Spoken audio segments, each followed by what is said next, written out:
You could pick 4 or more days and not notice much change. However, if 3 days was preferred for some reason, then it wouldn't be the days they claim, 22nd, 23rd, and 24th. Since the solstice is on the 22nd at 6 a.m., then it would be the 21st, 22nd, and 23rd as the most southern 3 days. This is a good opportunity to try to explain what's going on here, because if you understand the concept I'm about to say, then a lot of this is going to all of a sudden make sense to you. First, you have to understand that sun worship has been around for a long time, but usually it's not exactly them worshiping the sun, but something that the sun represents. Now, you have to understand that those people took over Christianity 400 years after trying to completely destroy it. Rome, all of a sudden, had a change of heart, and then became Christianity, or rather, this monster that said that they were Christianity. And they chose a date for the birthday of Jesus. And the date that they chose was chosen because of its connection to the sun. They did other things too. This is also when you start to find depictions of Jesus with halos and other obvious references to the zodiac and sun worship. You have to understand that this stuff doesn't prove that Jesus was a sun god. It only proves that sun worshippers were paying artists to depict Jesus more to their liking. There's a lot more to talk about this astrotheology, but we'll save that for other parts. But I do want to say this. There's not a clear definition. I know that Acharya S. on a recent movie has alluded to the fact that the reason that there's no Wikipedia entry for astrotheology is because of censorship, because it's somehow the theology no one wants you to know about. Well, I'll suggest that the reason that there's no Wikipedia entry is because there's no information on it. I would think that the Wikipedia entry would go something like this. Astrotheology is a term that Jordan Maxwell came up with out of absolutely nowhere, and Michael Tsarian started selling books and DVDs and $75 I Love Astrotheology t-shirts. I'll leave you with this. The main cheerleaders for astrotheology always tell us to do our homework, yet they're telling us lies that could only work if we're completely ignorant to the facts. So I just wanted to point out that this can all be stopped by us becoming more informed. Stop being walked all over by the mystery schools and told what to think and told who to hate. It's not up to them to tell you who to hate. They're using 2-bit, half-assed lies to do so. Stand up and say you're not going to take this anymore.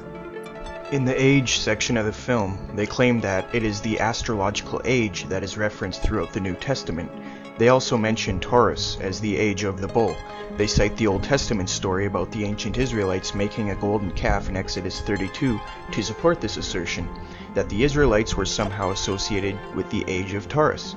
He says, quote, "The golden bull was really Taurus the bull, and Moses represents the new age of Aries, the ram. Jesus ushered in the age of Pisces, or the age of 2 fish, unquote. Then Aquarius with Luke 22 verse 10. They spend 5 long minutes on this, going through the Bible verses and giving their theory and inducting people into the New Age movement, explaining how supposedly Aquarius is in the Bible as being an age and the Jesus fish supposedly representing Pisces. Zeitgeist is fast to explain that, quote, "and ancient societies were very aware of this," unquote. They make sure to say that because their whole theory and that whole 5 minutes hinges on the idea that the ancients acknowledged the astronomical concept they refer to. If it turns out that this age concept is a modern concept, their whole theory falls apart, and that whole 5 minutes was a big waste of time. As Dr. Noel Swerdlow, the professor of astronomy and astrophysics at the University of Chicago, and who received the MacArthur Foundation Fellowship, often referred to as the Genius Grant, remarks, quote, "The modern ideas about the age of Pisces or the age of Aquarius are based upon the location of the vernal equinox in the regions of the stars of those constellations. But the regions, the borders between, those constellations are a completely modern convention of the International Astronomical Union for the purpose of mapping and never had any astrological significance. I hope this is helpful, although in truth what this woman is claiming is so wacky that it is hardly worth answering. So when this woman says that the Christian fish was a symbol of the coming age of Pisces, she is saying something that no one would have thought of in antiquity. To name another anachronism that appears to underline her interpretation, the borders of constellations between, say, Aries, Pisces, and Aquarius are modern conventions of the International Astronomical Union, and there is nothing ancient about them. Ancient astrologers did not use Norton's star atlas or anything else that drew arbitrary lines between sidereal constellations. The location of the equinox among one or another zodiacal constellation as the so-called age of Aquarius or age of Pisces is something of concern to modern astrology, but is never mentioned as significant in ancient astrology. It is simply anachronistic to believe that what is important to 20th century astrology was of importance to ancient astrology, unquote. This means Zeitgeist's argumentation regarding the various astrological ages is irrelevant. In other words, the ancient Christ conspirators could not have recognized the 12 celestial sections in order to incorporate them into a Christian myth and announce the ushering in of the age of Pisces, because the division into the celestial sections did not occur until a meeting of the International Astronomical Union in the 20th century.